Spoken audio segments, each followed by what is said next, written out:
গত বছর অগাস্ট এবং এবছরও দেখা গেছে যে বন্যার কারণে বেশ কিছু পশুপালকেরা কিন্তু ক্ষতির সম্মুখীন হয়েছেন।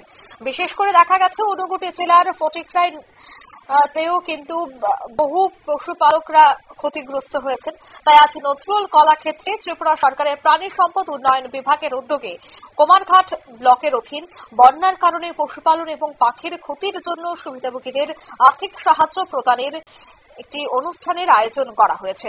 এই অনুষ্ঠানে উপস্থিত ছিলেন ত্রিপুরা সরকারের মন্ত্রী সুধাংশু দাস, ঊনকোটি জেলা পরিষদের সভাধিপতি অমলেন্দু দাস, কুমারঘাট পঞ্চায়েত সমিতির চেয়ারপারসন সুমতি দাস, বিশিষ্ট সমাজসেবী নীলকান্ত সিনহা সহ দপ্তরের অন্যান্য আধিকারিকরা।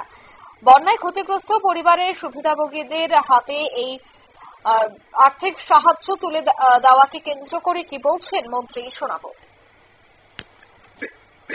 আমরা কি করছি, ধরুন আপনাদের বাড়ি ঘরে পশু পাখি আছে, সেগুলি যাতে রোগে আক্রান্ত না হতে পারে, কোন রকমের রোগ জীবাণু যাতে তাকে গ্রাসই করতে না পারে, তার জন্য সারা বছর আমরা ডিফারেন্ট কাইন্ডের ভ্যাকসিন প্রোগ্রাম দিয়ে থাকি, ভ্যাকসিনেশন করি। যেমন আমরা গরুর ক্ষেত্রে এফএমডি ভ্যাকসিন করি, ফুট মাউথ ডিজিজ, সেটাকে কন্ট্রোল করার জন্য আমরা করছি। আমরা রিসেন্টলি দেখেছেন গরুর শরীরে গোটা গোটা উঠে যাচ্ছে, ঠিক না, অনেকেই ক্ষতিগ্রস্ত হচ্ছে তার জন্য। এলএসডিপি, তার জন্য আমরা ভ্যাকসিন দিচ্ছি।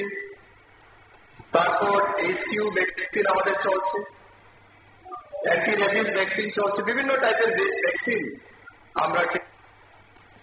আপনারা শুনলেন মন্ত্রীর বক্তব্য। বর্তমানে পশু পাখিদের যে রোগ শোক হচ্ছে তার কিভাবে দ্রুত তাদের চিকিৎসা করানো যায়, কিভাবে ভ্যাকসিন দেওয়া যায়, সবটা ক্ষেত্রে যে সরকার আন্তরিকভাবে সাহায্য করছে সে কথাই আজ বললেন মন্ত্রী। নিয়ে নিচ্ছি ছোট্ট একটি বিজ্ঞাপন বিরতি, সঙ্গে থাকুন।